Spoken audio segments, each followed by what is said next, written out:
Obviously, Ederson getting sent off meant he brought off Kuhn. Was it that right, in your opinion? Yeah, absolutely, yeah. Yeah, and listen, when you go down to 10 men, you go 4-4-1.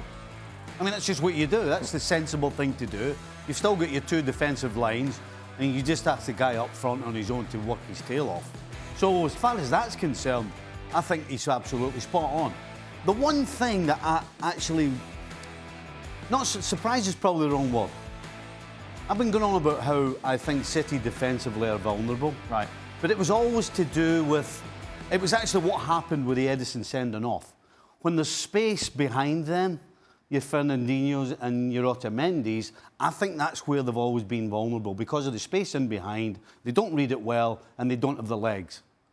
But actually, the 2 goals that they lost at the end were because they couldn't defend in small spaces, which I didn't see that before. Right. You know, you've got Mendy making an absolute mess of it for Jimenez's goal, and of course you got Otamendi with the most stupid gamble diving in, and so they can't defend when there's space behind them, and they can't defend when they're nice and tight and there's no space around them. I mean, if Guardiola doesn't see that and doesn't do something about that in this transfer window, then I'll tell you what, it's a dereliction of duty is what it is. The thing is for me, Steve, tactically, and we keep the most basic or the first rule of defending when you're playing a high line is you have to get pressure on the ball, wherever it is on the park. Because otherwise, any free player at this level, without any kind of pressure, could just pick a ball over the top against anybody. Added to that, you have Otamendi, who there's no pressure on the ball. He gets drawn into the play with Jota, who just spins, and there's an acre of space in behind.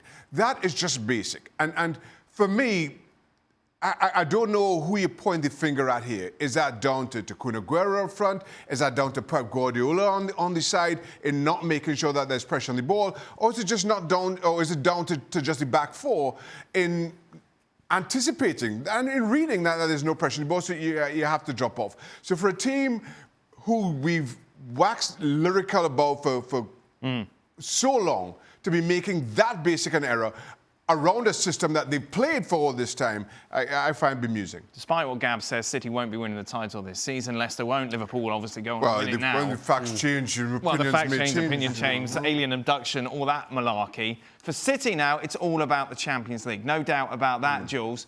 We're kind of hanging our hat on the fact, well, Laporte's going to come back and everything will magically fix itself at the back. But that's just one position where you look at the other 3 defenders at the moment. There is no reason to believe this City team can go even against Real Madrid in the next round and get a result defensively because they look so vulnerable at the moment. Yeah, you're right. If you look at the back four, starting right back, Kyle Walker is all over the place on the Jota, on the Ederson red card and the Jota chance, for example, where he covers him. He's like 10 yards behind everybody else. If you bring back Laporte and let's say that Laporte comes back at his best level as well, which is not even sure 100%, but let's say he's back at his best. Who do you play with him? Do you play Fernandinho? Do you play Otamendi? Do you play Stones? Either of the 3, I don't think would be excellent or exceptional. And then at left back you've got Mendy, who we already discussed with. So it's not just Laporte coming back. You probably need another centre back to come in January. If you can, financially, with financial fair play, you probably need another left-back, which has been an issue for a very long time, and it's not Zinchenko or Fabien Delph or Benjamin Mendy or whoever else that has done a good job enough in that position for a Guardiola team. And you're right, defensively, even in front of that back four, Rodri has been very good at times, but he's also been not good enough defensively, even if he's learned to do tactical fouls. I don't think he's good enough in certain games. So there's a big problem there. And I think even if they go through against Real Madrid, it's going to keep getting better and better and stronger opposition towards the end of the Champions League. And I'm not sure they will be good enough defensively to go all the way.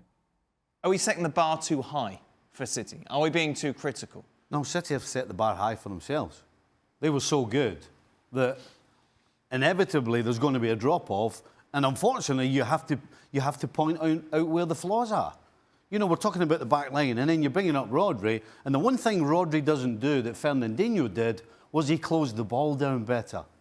So when you've got the right players in the right places, the Edison red card doesn't happen. Because if Fernandinho's in the middle, he's closing down properly. Now, I'm not saying he's being touch tight, but he's actually guiding where the opponent's got to play the ball by the way he goes towards the ball. Rodri doesn't do that. Rodri, for me, looks like he can't get around and therefore doesn't do a job, really. Thanks for watching ESPN on YouTube. For more sports highlights and analysis, be sure to download the ESPN app. And for live streaming and premium content, subscribe to ESPN+.